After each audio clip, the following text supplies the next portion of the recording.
Thank you. Hi. So welcome. Thanks so much for coming and agreeing to talk. My name's Naomi. I'm with the VTAEYC exchange on children and our planet. And I'm coming to this exchange with a question about how caregivers and early educators and anyone who works with very young children can support ourselves around our feelings with climate change in order to really be present and like most helpful to our young children that we work with and live with and care for. And it seems to me in my journey as a preschool teacher and a mother of a 7-year-old that grief is really something that I need to work on, and was looking out into the world to find like what kinds of supports are there for grief specifically around climate change topics and young children and caregivers. And I was so happy to learn about the Good Grief Network and that you guys were willing to talk a little bit about what you do and your perspectives on this. So how about if I turn it over to you, Kristan, to introduce yourself first? Great, thank you. Yeah. My name's Kristan Klingelhofer. I am a mother of 3 teenagers. I have a master's in education, and I've been a preschool teacher, a middle school teacher, a high school teacher, and an outdoor educator. I worked for Outward Bound. And I am now I'm a hand-in-hand parenting instructor, and I hold support groups for parents. And I'm also a facilitator for the Good Grief Network. And Teddy and I run programs for parents in particular to help them work through their feelings about climate crisis, just as exactly as you said, in order to help meet their children where they need us to meet them. Mm-hmm. I have a certificate in eco-psychology, and I'm currently in a program to get a certificate in climate psychology. So I'm very interested in just what you said, kind of the helping our kids become more resilient, joyful little humans, and helping to support parents and like educators and caregivers so that we can really support our children to become so. Thank you so much. And how about Teddy? We'd love to meet you. Thank you. I am also a parent of 3 teenagers. I am in the final stretch of studying to become a therapist. I also have a master's in education, and I'm a hospice volunteer, a former teacher of mindfulness practices to young children and their teachers. And I am on my way to being certified in climate psychology. I'm also a flow facilitator and a facilitator trainer for the Good Grief Network as well with Kristan. I'm glad to be here. Thank you so much. I don't know if you want to start with what the Good Grief Network kind of is and what it does, or wherever you feel most comfortable starting. We're ready to listen. Yeah, I was going to talk actually a little bit more out of my parenting instructor side, and then Teddy's going to take it a little bit more down the good grief path. Great. So if that sounds okay, great. Yeah. So I want to just talk a little bit about how kids' emotions work and some of the brain science that backs it up. It was so helpful for me to learn this as an educator and as a parent. And whether you're wondering what to do when your kid is having a tantrum or when your teenager comes to you because they've just read a climate report, I just feel like this wisdom has been so helpful to me the whole way. So this is what I'm hoping to share today. And I'm going to give a little brain science, and it's very bare bones, although all backed up by research. And I'm just going to keep it really simple with the 2 parts of the brain that matter when it comes to our kids' emotions. So the first is called their limbic system. And this is the social and emotional center of kids' brains. This is the part of their brain that is constantly tracking, am I safe? Do I belong? Is somebody watching out for me? Am I loved? Am I at the forefront of anybody's mind? This part of their brain can read nonverbal language, body language, like reading the cues in the room to see if they are attuned to. And this was like a really important evolutionary strategy. I mean, kids needed to know that somebody was watching out for them. They still do. Mm-hmm. And kids are born with this limbic system totally intact. It's hardwired from birth for children to know if they're being seen and taken care of. So for children, a sense of disconnection or something that shatters that sense of safety or belonging is an emotional emergency, and it can actually feel life or death to them. It can definitely send them into their like fight, flight, freeze brain. And the interesting thing is the limbic system kind of has the priority in the brain. So then the only other part of the brain we're going to talk about is the prefrontal cortex, which, as you may know, it's like the executive center of the brain. It's the center of patience, reasoning, cooperation, all the things we love to see in our children, impulse control. You can understand why the baby gets the first piggyback ride. You could fall off your bike and be willing to get back up and try it again. That's all in your kind of thinking brain.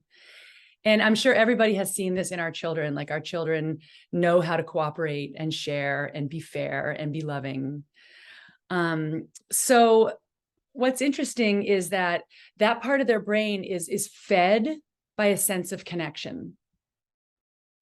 Okay, so if the limbic system feels attuned to and safe, children can access their prefrontal cortex. They can access their good thinking, and they can actually build new neural pathways.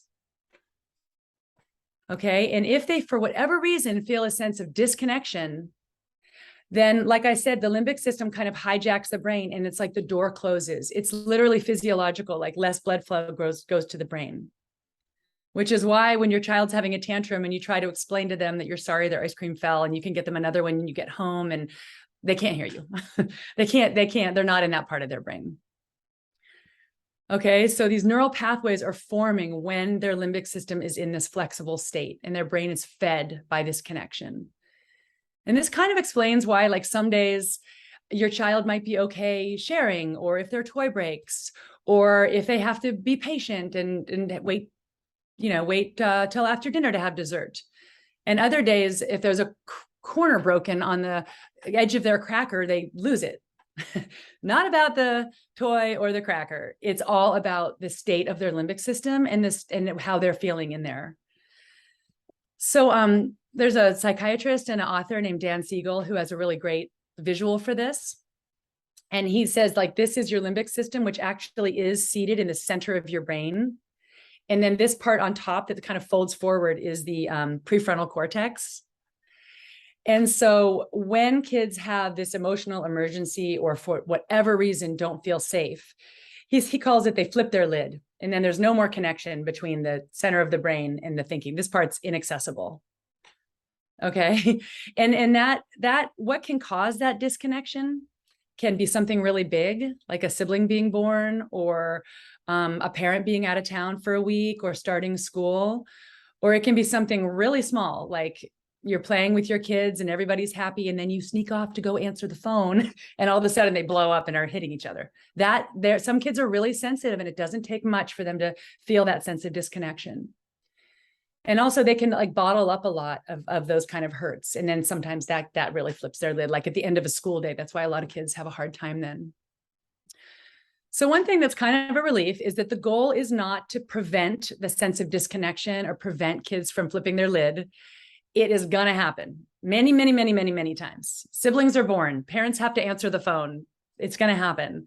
And what you want is for this mechanism to be familiar. You want a really strong hinge, so the kids aren't living their life with a flipped lid, off track, reactive, all that. And we lay the path work for this motion with the way that we handle our children when they're upset. So in our culture, unfortunately, we really try to prevent kids from showing us that they're upset. It's like we don't want to see it. It makes us feel bad. So we do everything we can to keep that lid down. We might punish our kids. We might isolate them. We might lecture them. We might try to decide if it's really worth getting upset about. And all of these don't help and actually make it worse, because they lead to a further sense of disconnection for the child. If you isolate the child when they're acting poorly, it just makes their limbic system even more agitated. So we really need this paradigm shift where we understand that them showing us their feelings, all the stuff that's bottled up, them letting it out, that is their like built-in healing mechanism. And it's amazing. They can heal themselves if we can kind of hold the process well. So we need to know that kids aren't trying to get us when they're acting irrationally. Their brains are just full of tension. It's really physiological. They're not being manipulative or anything like that. And we want to start seeing that when our children are off track, if they're acting whiny or rude or sullen or that have to have things just so, they're really just signaling to you what's going on. I'm not okay in here. And what they need in this moment is a warm and loving limit. And then with that limit, they will do the smartest thing they can possibly do, which is to cry and release these pent-up feelings so that they can get back to their connected brain. And you might not know why there's so much tension in their brain. It doesn't help to interview them about what happened at school. You don't need to know. You just need to be able to read the signs and then know what to do. So when your child is having big feelings, whether it's sadness or fear or whatever it is, what I really suggest is just to take a breath yourself, move in close. You don't want to do this stuff from across the room because they're in this limbic state. So they're reading your body language. So with some warmth and some optimism about their innate goodness, you want to move in close, stop a behavior if you need to, just gently with your body, and then just offer your connection in that moment. And as they are offloading all these big feelings, you're just pouring in your warmth, pouring in your calm, pouring in your faith in them and that they can heal. It's really, I think, one of the ways we can convey our unconditional love most deeply to our kids, because it's easy to love them when they're good, but when they're big and blustery, if you aren't scared away and you can stay with them through that, this is intensely powerful for them. So if we can do this, if we can approach kids with this understanding, we really will raise children who aren't so brittle when they get upset. They're not so reactive, and they will, like I said, they'll flip their lids, but after borrowing our brain, our calmness in the moment so many times, they learn to access that on their own over time. And this is how we teach self-regulation to our children. We don't teach it overtly. They rarely learn it by those overt tools. They learn it through many interactions with their primary caregiver, who can be calm in the face of their bluster and see their goodness despite it and just pour in connection just when they need it the most. And this will help kids be those bright, sunshiny kids that they want to be. And again, I just want to stress that it's not that they aren't going to be distressed. Children will, and especially as we look at the world in which they're stepping into, and I know there's a climate focus to this program, there's so much uncertainty. Like I live in California, there will be fires, there will be stresses. And so the goal can't be that we avoid hardship. That's too fragile. The goal is that with this way of helping kids heal and get back to their brain, that will help them be resilient, empathetic, creative, clear thinking, people who can plan long-term and even be joyful in the face of it. So I just think this is honestly some of the deepest activism that we can be doing as parents, as childhood educators. When kids get older, you can take them to marches and all those kinds of things, but this is laying the groundwork that is going to be so important with whatever we're facing in the future. So I would call it climate activism. And there's so much more I could tell you. If you're interested, you can look at Hand in Hand website, and there are classes and all kinds of things. That was really a nutshell, but I feel like it's relevant here for what we're hoping for our children. And the last thing I want to say is just that it seems simple, pour in connection when they're having a tantrum.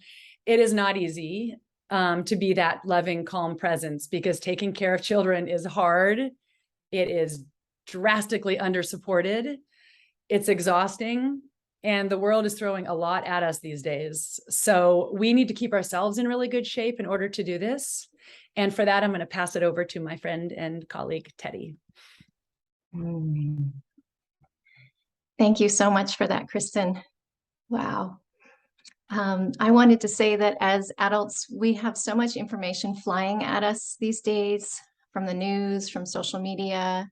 And in North America, in areas that formerly felt more protected, we are seeing extreme weather events, excess heat, flooding, and of course, wildfires. I think we're all aware of that, and it's running in our minds a lot these days.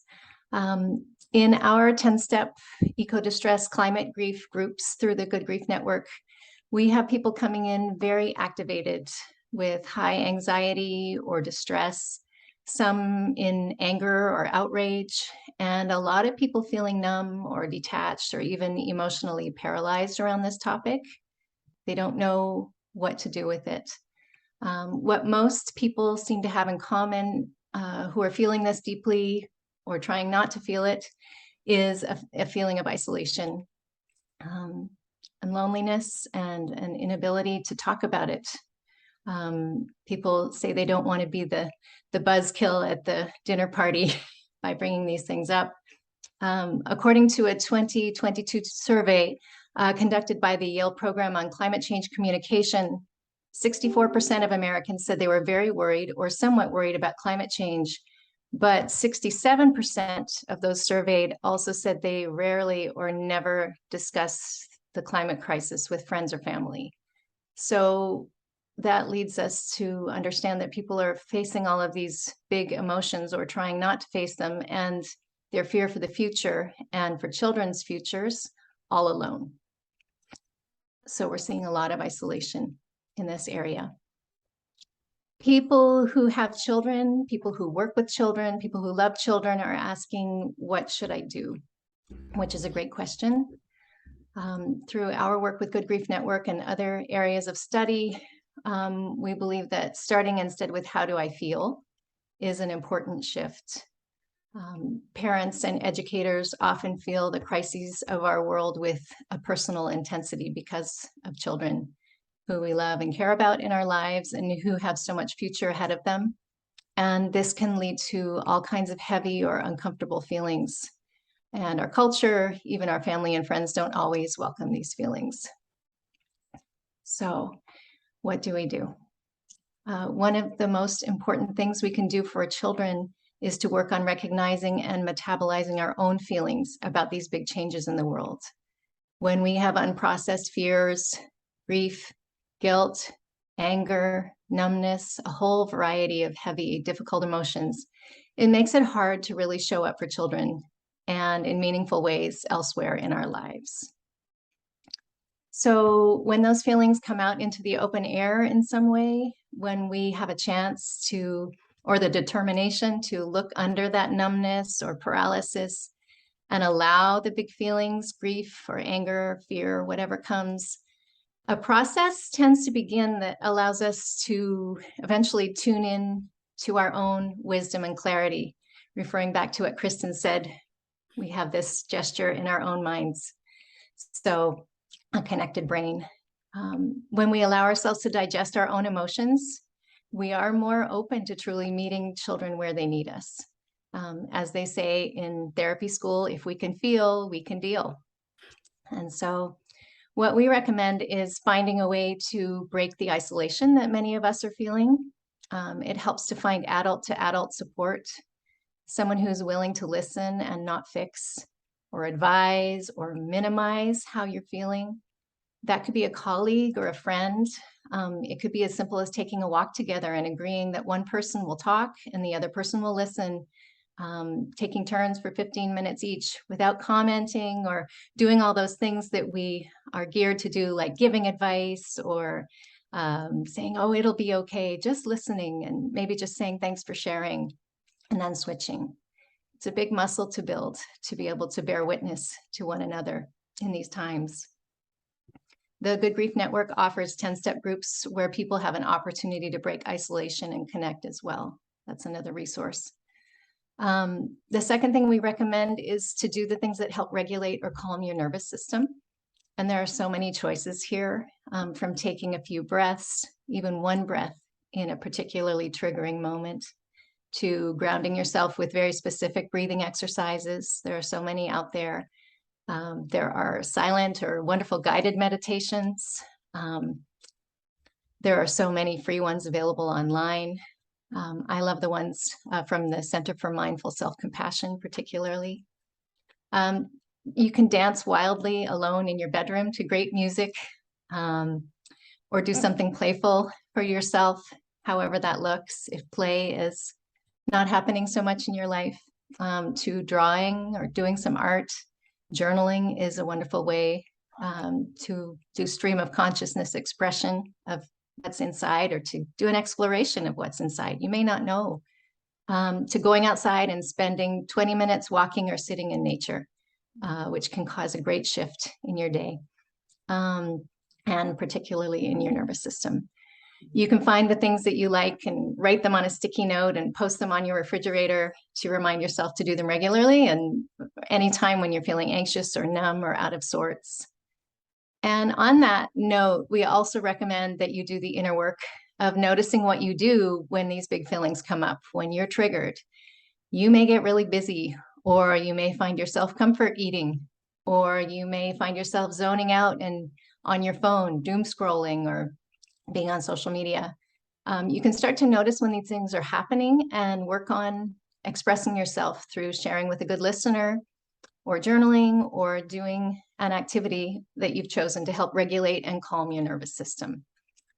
We know that all children, and particularly young children, regulate their own nervous systems along with our own. So taking care of our own nervous systems is, as Kristan said, inner activism, and is of great benefit for the children in our lives. One of the other benefits of these ideas or these actions you can take is that it leads to meaningful action in your life, however you define that. We define that very broadly. As the founder of Good Grief Network, Laura Schmidt, says, one of the founders, change is inevitable. If we can just calm our nervous systems enough, we can heed the moment, we can heed the times.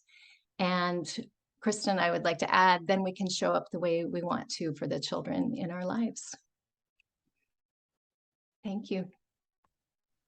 Yeah, thank you so much. That is all so beautiful and like so wise. It feels really true.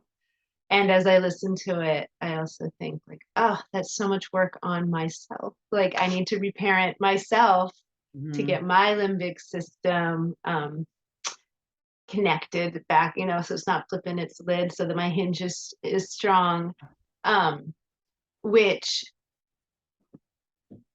I've been working on for a while, but still, you know, it's a constant practice. And I have more to do. And I really appreciate like your suggestion and your encouragement to like work with others and connect with other adults for that. I find that really important for myself to like remember my practices that work about breathing, to just keep going over it with other people who are also working on it together.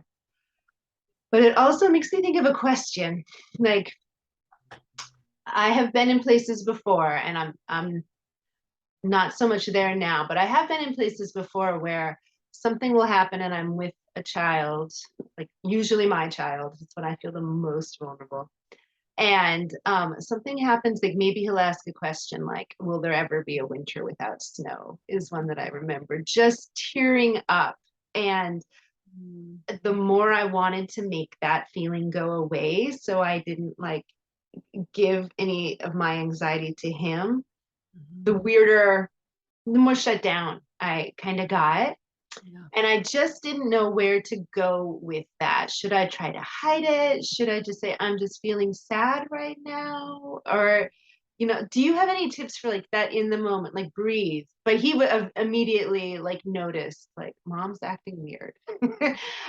What words would you say to kind of like help that moment flow out of that little crisis I was having? And if you have anything there. Oh, I feel that, and I feel like I want to say something and then hand it to Kristan. I just want to say that self-compassion has to be the context for all of this. We have to forgive ourselves, be gentle with ourselves. These are unprecedented times, and a little softness towards ourselves is so important. Yeah. Thank you. Yeah, I have a couple thoughts. and one doesn't directly answer it, but it's like in the parenting work I do, we do a lot of these listening partnerships like Teddy discussed. Mhm. And I found the more I do that, and also the good grief work, they're very similar actually, Mhm. then the less of the less gets in the way in those moments. Not that your tears got in the way at all, but like if I have a place elsewhere where I'm talking about my fears and worrying about the future, or letting off my frustrations at the, whatever, then I do find when a kid comes to me with something, there's just kind of like less static. I mean, this is Yeah. true with climate or with any, if they come in because they think they're getting bullied, if I've got a whole bunch of memories about getting bullied, that's going to like be in the way. Right. So the more work we do in these other places leaves us cleaner energy to meet our children. And I just want to feel for you so much, because I faced this a lot, and I definitely never wanted to lie to my children. And I also didn't want to just expose them to the raw truths. It's so hard. So I remember saying things like, there's a lot we don't know, but I know that there will always be family, and there will always be beauty, and there will always be love, and we can always make music, and like that kind of thing. Mhm. So I wouldn't focus on snow levels, that, the predictions, and you can hear it like, I know there's so much we don't know, but here's what I do know. And Yeah. just that sense that like, okay, that helped me. Yeah. That's really beautiful. I love that. Um, Yeah. Also, if I can ask another. They Oh, go need ahead. they need reassurance that like the grown-ups are holding things and that they really will be okay. Yeah. It's just like we don't want to define okay as like, if there's snow, this is okay. Like, can we stay connected? Can we stay joyful? Right. And I've also told my kids, probably when they're older, I've also said to them, because they're so worried about the future. And I've said to my kids, like, you guys know the future doesn't actually ever happen. All we ever have is the present.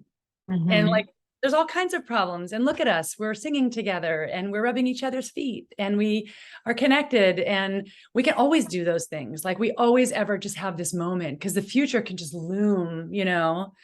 So I also Mhm. find it really helpful to return to like, we have this and we will always have this. Yeah. Oh, that's just beautiful. And it makes me think too, I often wonder, as my son is now turning 7 and school is starting to talk a little bit about climate change and like the plastics in the ocean and that stuff. I'm trying to find the line between like, I don't know. Part of me is like, I don't want him to like think that everything's great and protected, and then one day it's just a shock, and I'm like, actually, that was kind of a story I was telling where it's actually really bad, but we're still together. But I don't know. I'm just not sure. Like, do you trickle in information as children start to get older, or how do you deal with the like controlling the Mhm. narrative when it's coming from other places? I don't know. That's kind of my question too. I didn't give you any warning of that question. It's So. okay. Teddy, you want to take that, Teddy? Or Well, I can take part of it, and that is to try to protect from the news and the sources that you can protect from, for sure. But Mhm. things will get in. And the way I have worked with that with my children is to help them find areas in their life where they can protect something, whether that's taking care of a little garden where they have a little plot and grow something, really encouraging walks out in the trees and connecting with nature and giving them a sense of agency around loving and protecting something in the natural world. That is something that really helped my children and continues to help them as they get older. yeah, I totally agree with all of that. Yeah, I feel like as parents, Teddy and I were both pretty protective in terms of media, social media, all that stuff. It's like, I do believe in letting him get as like many kind of wholesome, optimistic years, as keep that going as long as you can, but not in a way that feels like fear driven, like, oh my gosh, too much. And things will get in. I mean, they hear about stuff and they go to school. And so just one thing I wish for educators is that they will, as they teach the stuff about plastics or extinctions or polar bears or any of that stuff, they also have a way to talk about the emotional part, even if it's just going around the circle and asking kids, how does this make you feel? I wish for educators that that would become part of the curriculum. And as parents, yeah, it's like a balancing act between kind of like trying to keep stuff at bay, but being tuned into what they are learning about and making sure you're holding space for it. Because you don't want kids to start feeling like this is a taboo topic, even though it is culturally for many of us, but that's not the relationship with your kid you want, Right. And it's so, if you go for walks and always pick up those little pieces of plastic that you find, that's a great antidote to learning about the plastics. I mean, it really does help them feel like they've got a little agency in their little way. Yeah. So I think you're right that you don't want to just like preserve it all and then have it all be shattered. It's like, yeah, Mother Earth really needs our help right now. And here's what we can do in our little corner of the world. And yeah, I think that's helpful. Yeah. I agree with that. And I would say also that the way that you hold space is really important. We make assumptions about how our children feel about things. And then we go into an agitated place, and trying to bring our nervous system down in that moment with a breath or a hand on the heart, and be curious and loving at the same time, and not make assumptions about where our children are going with this and give them a lecture on how we want to face this, really holding that soft open space to see where they are, and then having availability if they're having emotions around what they're hearing, which may come out in clear ways. I'm feeling this, this, and this, or may come out in more difficult ways to deal with. And again, regulating that nervous system, holding space, holding loving space, and flowing in that connection with curiosity, I think can be helpful. Because they might be asking about snow because they're wondering about snow, and that feels sad. And you might be connecting it to this giant cone that involves like the apocalypse. Yeah, They're totally. not. Yo, he's not. Yeah. With the Yeah, he's just curious. Yeah. Totally. Yeah. That's great. Thank you. For early educators, let me pause 1 second and say, do you have a time check? Because I left my phone across the room. Oh, it's 10:06. Oh, okay. So we went a little bit over. Okay. That's fine. That's perfect just where it is. Great. Thank you guys so much. I'm really excited to do my own 10-step. I'm so glad you're in the 10-step. I'm just so happy that worked out. Me too. I feel like there's going to be a lot more that I'm able to draw from as I reflect on this stuff and bring to the experience of my fellowship, and hopefully, to more educators in Vermont. We can get you guys connected in more with the field here. That'd be awesome. Hey, Naomi, one thing real quick. There's a really neat opportunity for early childhood educators right now that they can get this like free hand-in-hand training, because we're doing a pilot study. And it's, I sent the information to Anne, although I'm not sure if she's passed it on or if you have an avenue that you could just spread this, but it's pretty cool. Like they get it for free. They get to this whole course about using these like non-punishment, more connected based ways of teaching. They get a weekly support call. So I don't know if you feel like if I should send that to you and you have a place to post it or something. Please send it, and I'll definitely, post it to the Exchange website. And I'm interested in it myself. Anne mentioned it, and I think it'd be great to get that out on the Exchange too. Okay, I'll send it to you. Great. Wonderful. Thank you so much. Thank you. We'll see you on Monday. Have a great day. Bye-bye. Bye-bye. Bye.